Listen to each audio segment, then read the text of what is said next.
Bienvenue à tous dans la Pause Fitness, le podcast qui parle évidemment de musculation, de nutrition, mais aussi de style de vie. Donc si ça fait quelque temps que vous écoutez le podcast, je vous invite, si vous avez envie, de mettre un petit j'aime sur la vidéo si vous êtes sur YouTube, ou alors une petite évaluation si vous m'écoutez sur une plateforme de podcast comme iTunes, Spotify ou autre. Donc je vous souhaite à toutes et à tous un très bon épisode et on se retrouve tout de suite.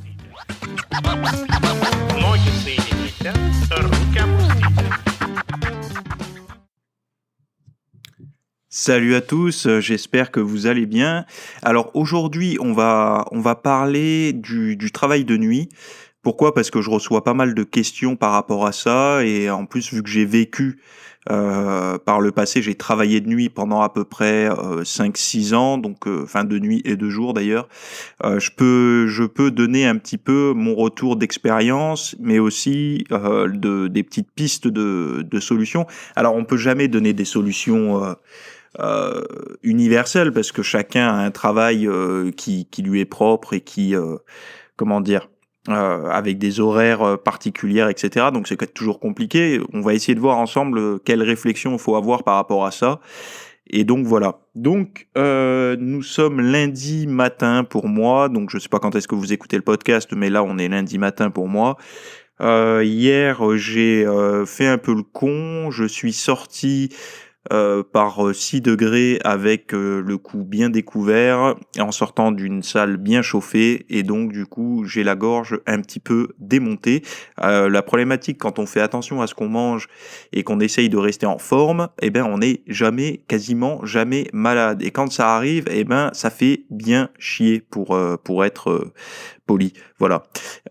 Donc qu'est-ce que je fais pour ça ? Rien, vitamine C, un peu d'échinacée pour ceux que ça pourrait aider. Je sais pas si les gens connaissent. Et là, je me fais une tisane respiration profonde. Voilà. Donc, maintenant que j'ai fini de me plaindre, je vais directement passer, pas tout de suite à l'épisode, mais à la formation que j'ai sortie hier. Hier, j'ai publié, donc dimanche, j'ai publié une formation en fait sur le système nerveux. En fait, le but de cette formation, c'était d'expliquer le système nerveux, on va dire au sein du muscle, ce qui nous intéresse en fait, comment c'est foutu le système nerveux au sein des muscles, parce qu'on entend beaucoup parler de système nerveux, mais très peu de comment il est foutu, comment il s'articule autour d'un muscle, et surtout une stratégie en 5 semaines pour augmenter le recrutement au niveau nerveux des zones musculaires faibles. Donc voilà, si ça vous intéresse, ce genre de contenu, vous avez le lien directement en description.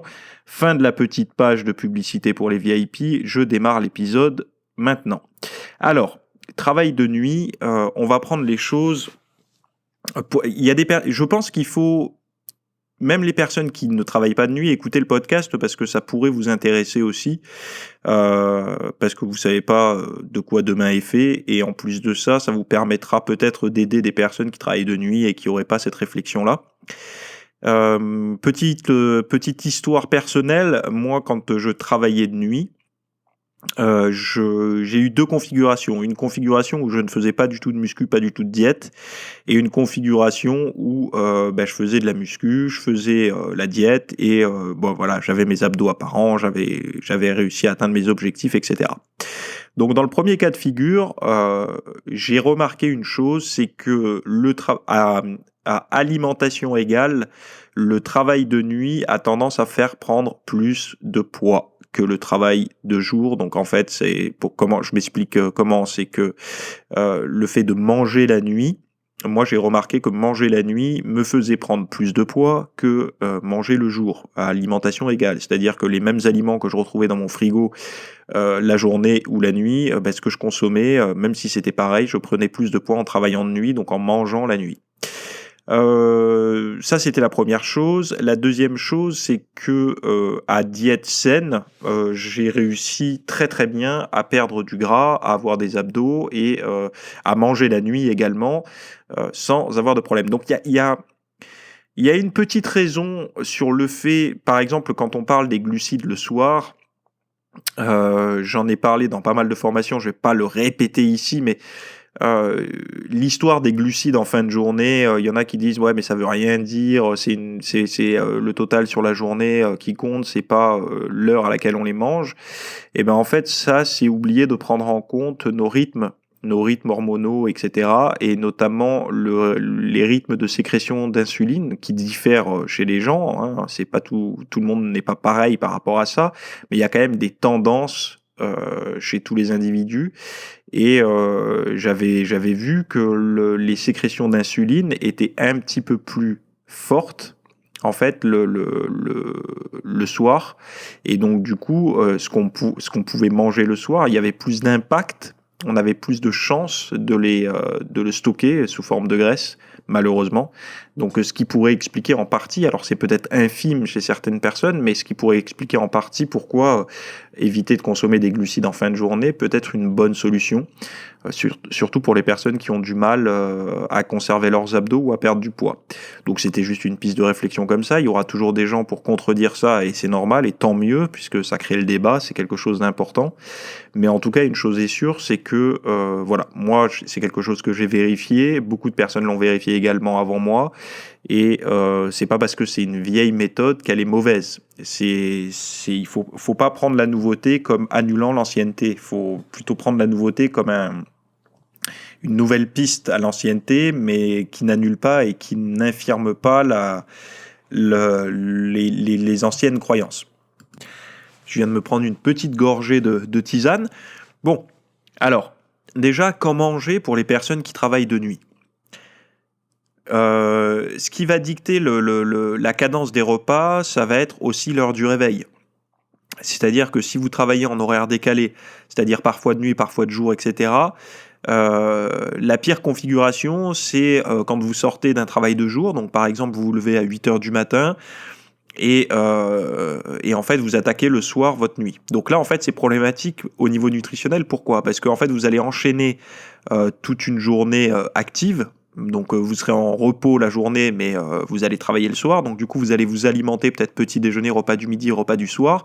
Et durant la nuit, vous allez encore manger. Donc vous allez ajouter de l'alimentation. Donc là, la stratégie à avoir, c'est bel et bien de suivre son rythme de la journée normale, c'est-à-dire de manger matin, midi, soir avec ses collations, etc. Et la nuit, de ne pas manger.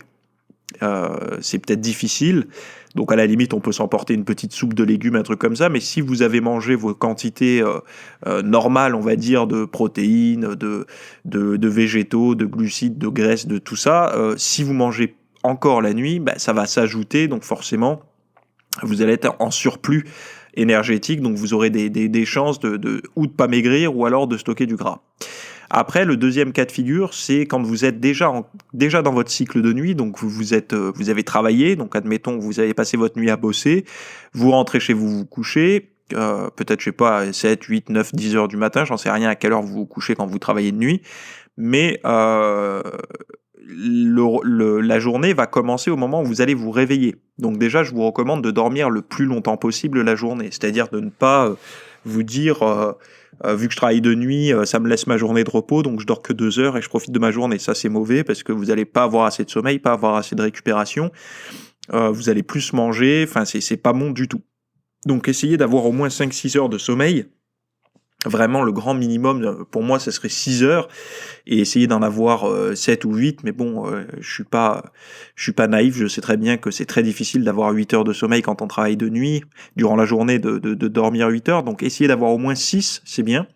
Donc admettons, vous vous levez vers 13 heures, 13, 14 ou 15 heures, selon l'heure à laquelle vous vous êtes couché, et en fait, votre journée démarre à ce moment-là, c'est-à-dire qu'à 15 heures, c'est votre petit déjeuner. On va dire que vers 19-20 heures, peut-être avant de bosser, ou quand vous arrivez, le mieux c'est avant d'aller bosser, vous faites votre repas qui équivaut finalement à votre midi. Et après, à votre pause de milieu de nuit, de milieu de vacation, je ne sais pas comment vous appelez ça, mais vous auriez l'équivalent de votre repas du soir. Donc, qu'est-ce que ça veut dire ? Si vous êtes au régime, le repas que vous allez prendre sur votre lieu de travail durant la nuit, ça sera un repas plutôt light, c'est-à-dire que ça sera un repas protéines, végétaux, salades, des choses comme ça, mais pas hyper dense au niveau énergétique parce que quelques heures plus tard, vous allez aller vous coucher. Et je sais qu'il y a pas mal de personnes qui se posent la question en se disant « Mais qu'est-ce que je fais ? Est-ce que quand je rentre de ma nuit, je prends mon petit déjeuner ?» Ben, la réponse est non. Moi, je ne prenais pas de petit déjeuner. Je rentrais, je me couchais, tout simplement. Et parce que si on a bien respecté son rythme de repas, c'est-à-dire que si on a eu ces 3 repas, l'équivalent du matin vers 15h, l'équivalent du midi vers 18-19h, l'équivalent du soir vers, je sais pas, à l'heure de votre pause, ça sera peut-être minuit si vous prenez une pause à minuit, eh ben, on n'est pas censé avoir faim puisqu'on a eu sa quantité de calories. Donc il faut pas oublier que la fatigue appelle appelle la faim et donne faim. Je vais expliquer ça, c'est mon hypothèse, mais quand on permet pas à son cerveau, à son corps de se reposer, il nous parle en fait, il nous donne des sensations de faim parce qu'on ne lui donne pas l'opportunité de récupérer de l'énergie par le sommeil, il nous demande d'en récupérer via l'alimentation. Bon, ça c'est ma théorie personnelle, mais en tout cas tous ceux qui ont vérifié ça pourront en parler. C'est quand on manque de sommeil, on dort moins bien, on est fatigué, on résiste, et ben on a un petit peu faim, même beaucoup parfois.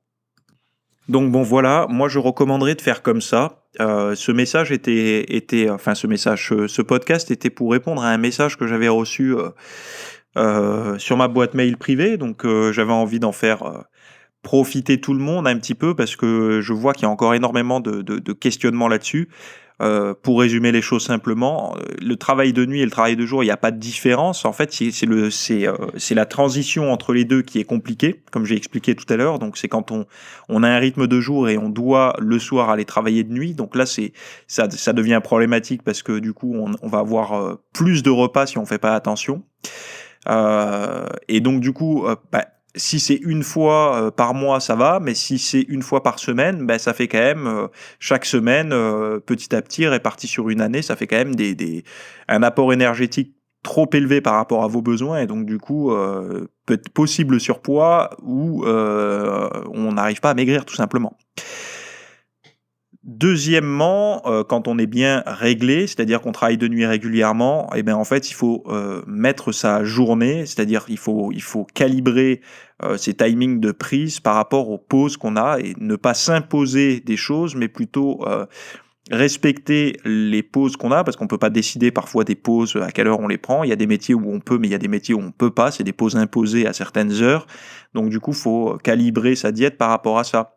Et il est clair que de manger le repas le plus riche, glucidique, énergétiquement, etc., en plein milieu de la nuit, c'est pas une bonne idée, même si on s'active, etc. Je ne pense pas que ce soit une bonne idée. En tout cas, pour les personnes qui ont du mal à perdre du gras. Après, les personnes qui ont du mal à prendre de la masse musculaire, elles peuvent manger un petit peu quand elles veulent.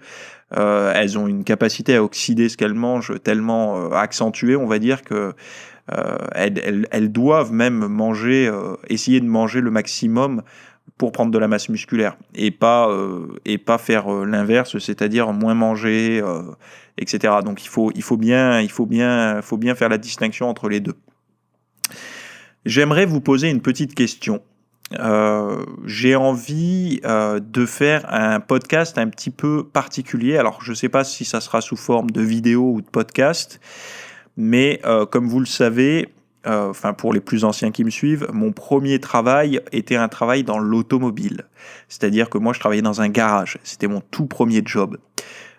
J'ai toujours été passionné de mécanique, de bricolage, de la bagnole, des voitures, des choses comme ça. J'aime beaucoup ça. Alors, je suis pas passionné moi, je suis pas passionné de tout ce qui est Lamborghini, Ferrari, tous les trucs dernier modèle et tout. Ça me passionne pas. Moi, je suis plutôt passionné par les bagnoles qui ont 10, 15 ans, voire 20 ans, voire les voitures de collection. Bon, là, c'est un peu inabordable. Mais bon, bref, pourquoi je vous parle de tout ça ? Parce que peut-être que ça pourrait vous intéresser, que je vous donne mon avis sur peut-être 3 voitures qui pourraient être à moins de, on va dire, allez, une voiture à moins de 5 000 euros, une voiture à moins de 10 000 et une voiture à moins de 15 000. Idéal pour le sportif, c'est-à-dire qu'il puisse charger un peu son matos, même peut-être mettre le vélo dans le coffre, que ça lui coûte pas un bras en carburant parce que ben voilà, le sportif il a besoin de ses compléments alimentaires, de manger sainement, etc. Et qui ait un peu de la gueule quand même et qui se démarque un peu des autres. Donc si vous avez envie d'avoir mon avis là-dessus, ma liste de bagnoles, mettez-le moi.